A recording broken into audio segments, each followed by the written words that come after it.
Dans Jésus, le Christ, dans le puissant Adam, dit à Moïse, voici la présence vivante de Dieu, le nom, la présence actuelle, personnelle de Dieu. Il dit, Hey Shema, je suis le nom de Dieu, la présence vivante de Dieu.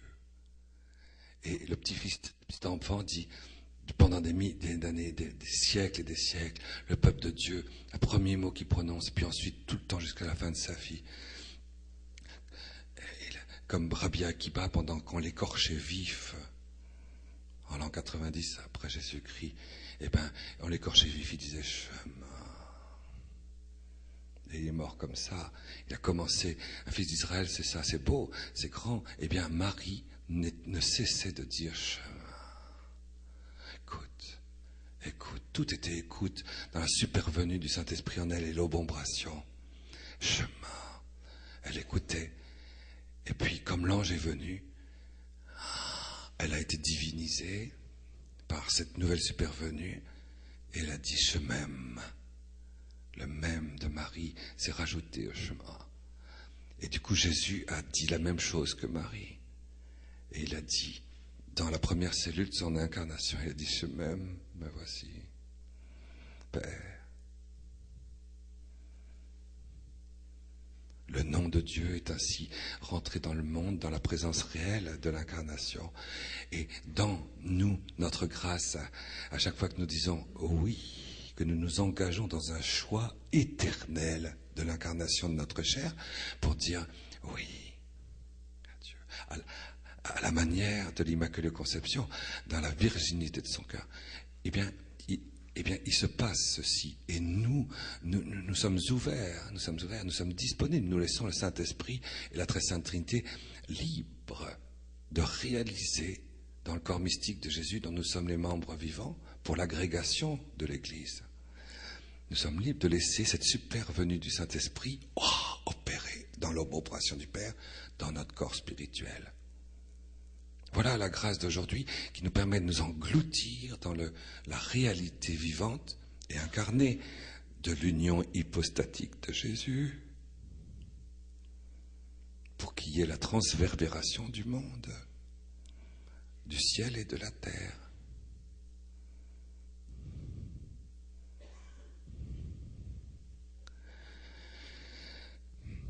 Notre foi n'est pas protestante, notre foi est apostolique, infaillible, vivante. Donc, ce n'est pas dire oui j'y crois mais je n'y comprends rien. Marie a dit comment, s'il vous plaît, comment est-ce que je vais faire dans la virginité de ma chair, de ma foi et de ma vie divine. Et l'ange lui explique comment, et elle comprend, et nous aussi.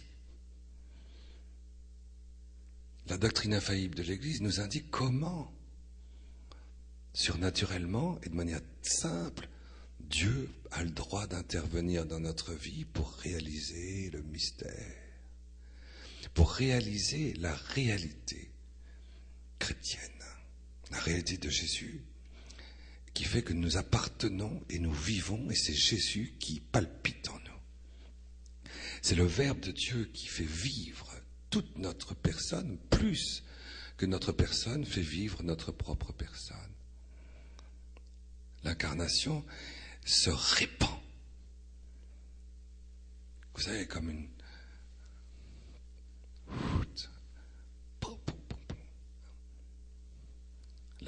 La vérité est jetée dans le temps. Le Verbe de Dieu a pris chair. Alors du coup, ça rentre dans l'océan immaculé des grâces de Marie. Et Marie en nous établit des cercles concentriques qui font que c'est exactement la même chose qui se réalise en nous dans la supervenue du Saint-Esprit, si nous laissons Dieu libre de le faire. Et l'obombration du Père. En même temps, alors on est suspendu. Le Verbe prend chair en nous, dans l'union hypostatique. Et c'est pour ça que dans l'Annonciation, l'ange Gabriel montre et explique dans une seule parole qu'il y a l'incarnation, la supervenue du Saint-Esprit, l'obéissance du Père, l'union hypostatique, la sanctification de Jean-Baptiste. C'est un seul mouvement qui a l'incarnation et cette extension immédiate de l'incarnation dans notre chair, à nous.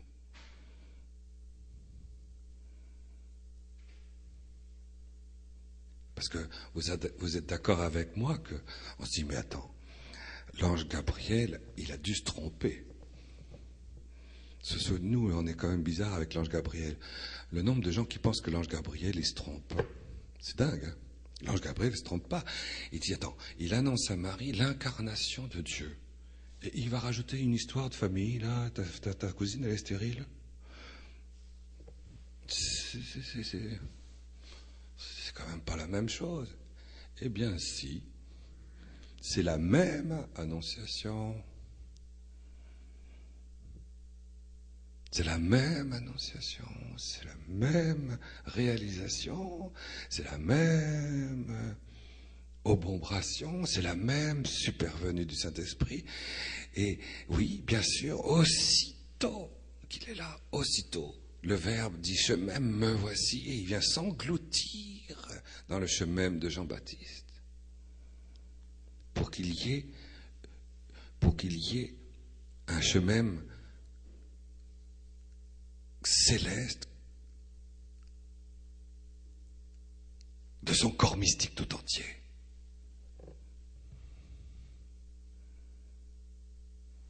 Dans la sanctification de notre corps spirituel, de notre corps originel. Oh, comme c'est beau. Comme c'est fort de comprendre que l'annonciation, Marie a très bien entendu l'annonciation. Et quand elle a vécu cette supervenue du Saint-Esprit et de cette obéissance du Père, elle l'a vécu en emportant la lumière de la foi de tous les croyants de tous les temps avec elle. Et pour faire que l'incarnation puisse s'opérer dans le corps personnel de tous les membres vivants, de ceux qui appartiennent au chemin, au oui, de la foi. C'est extraordinaire de comprendre une chose pareille. Dieu ne connaît pas. Il y a des choses que Dieu ne connaît pas. Dieu ne sait pas. Il ne sait pas comment c'est possible de faire le péché. Pour Dieu, c'est impossible à comprendre. Dieu ne peut pas comprendre ça. Dieu ne sait pas, il ignore le péché. Il ne sait pas. C'est quelque chose qu'il ne peut pas comprendre. Pourtant, il nous a créés. Mais ça, il ne comprend pas. Que librement, on dise non. Il comprend qu'on dise oui. Non, il ne peut pas comprendre. Et la deuxième chose que Dieu ne connaît pas, que Dieu ne comprend pas, vous savez ce que c'est? C'est la foi. La foi. Pourquoi? Parce que quand Dieu est à l'intérieur de Dieu, qu'il voit Dieu, qu'il contemple Dieu, de l'intérieur, il est entièrement Dieu, tout donné de l'intérieur à Dieu lui-même. L'époux et l'épouse, le Père, le principe et son Verbe. Quand toute l'intériorité de Dieu épouse le sein éternel du Père en expirant en elle, en se donnant, s'abandonnant substantiellement en elle, en disparaissant dans le sein du Père, du principe, de la source, de Dieu lui-même, de celui qui conçoit Dieu lui-même, et ils se perdent l'un dans l'autre, parce que quand tu vois Dieu, quand il voit Dieu, immédiatement il dit oui. Il dit oui à cette union indissoluble, substantielle, éternelle, tonitruante, glorieuse, aspirante. Et ben c'est normal, parce que quand Dieu voit Dieu, aussitôt il se plonge, il se donne tout entier. il se livre en entier, il disparaît dans cette unité des deux. Il n'y a plus que le Saint-Esprit, il n'y a plus que le Saint-Esprit, il n'y a plus que le Saint-Esprit. Pour Dieu, c'est normal de tout donner de sa personne. Il n'y a plus que l'autre personne, mais même l'autre personne fait pareil. Alors il n'y a plus que cette mort d'amour. Cet amour et cette mort, pour Dieu, amour et mort sont une seule chose. Et il est facile pour Dieu, puisque Dieu voit Dieu, de se donner totalement à Dieu. Mais quand il voit une créature, l'Immaculée, se donner entièrement, sans rien voir, sans rien voir, sans rien voir, nous nous donnons à Dieu entièrement livrés à la supervenue du Saint-Esprit, à l'obéissance de Dieu, sans rien voir. Pour Dieu, ça c'est impossible. Dieu ne sait pas ce que c'est ça. Dieu ne sait pas ce que c'est que se donner totalement, sans rien voir. Alors quand il voit la foi arriver au-dedans de lui, de quelqu'un qui se donne dans la supervenue du Saint-Esprit, l'obéissance du Père, sans rien voir, Dieu est étonné. Dieu est étonné. Il est aspiré. Parce que là, la foi établit l'homme, le Fils des hommes et les enfants des hommes à égalité avec Dieu. Alors le mariage est possible de l'incarnation. Et du coup, il peut rentrer dans la victoire du Rédempteur sur le péché et de la recréation du monde. Dans le oui de la foi, cette fois-ci glorifié dans le corps céleste de l'au-delà de la Jérusalem, spirituel et céleste de la résurrection, le chemin glorieux. Au fond, le midrash, c'est-à-dire la leçon d'aujourd'hui. La leçon d'aujourd'hui, c'est quoi? C'est, je vais comprendre que je suis envahi, possédé par l'Immaculée Conception, transubstantié en elle,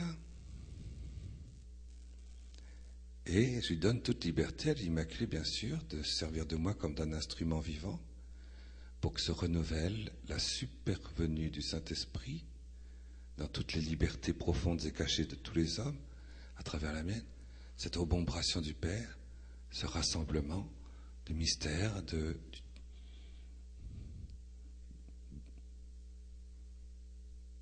l'époux qui vient sur le sommet des montagnes, bondissant sur les collines,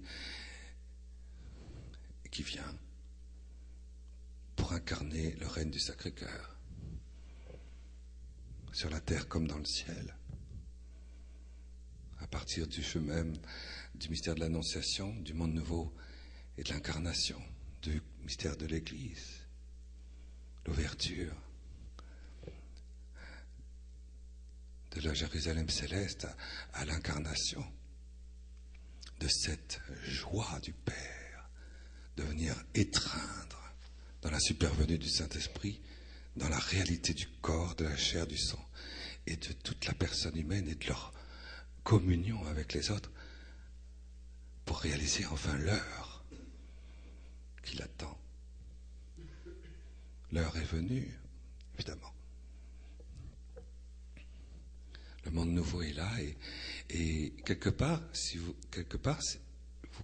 nous comprenons que, illuminés ainsi par la doctrine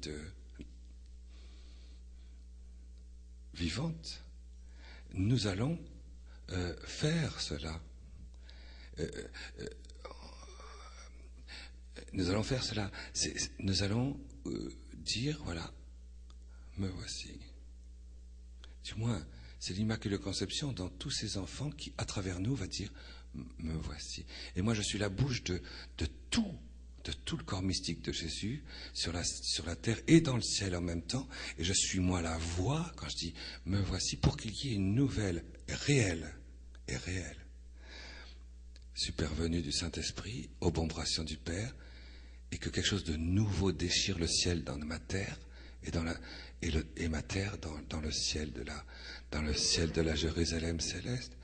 Et je vais attendre, je vais réaliser, je vais dire oui. Et c'est ça le pouvoir de la foi qui me met en égalité avec Dieu et qui fait que il peut y avoir le mariage spirituel de Sainte Thérèse d'Avila qui est demandé à tous les hommes, à tous les enfants de l'Église. Et donc je vais faire comment? C'est la question de Marie. Comment vais-je faire? Eh bien oui, c'est la disponibilité. Je dis oui à sa manière à elle, transsubstantiée, transactualisée, transsurnaturalisée, transglorifiée, jusqu'à ce qu'il y ait cette supervenue du dedans de moi. Et cette obombration dans le corps spirituel du monde nouveau, c'est tout simplement comme ça.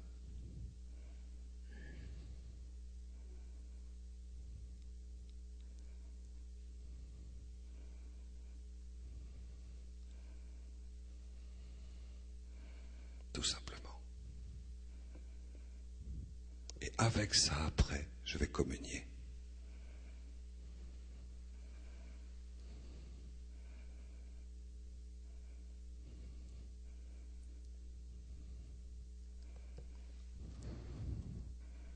Je vais contempler, faire oraison.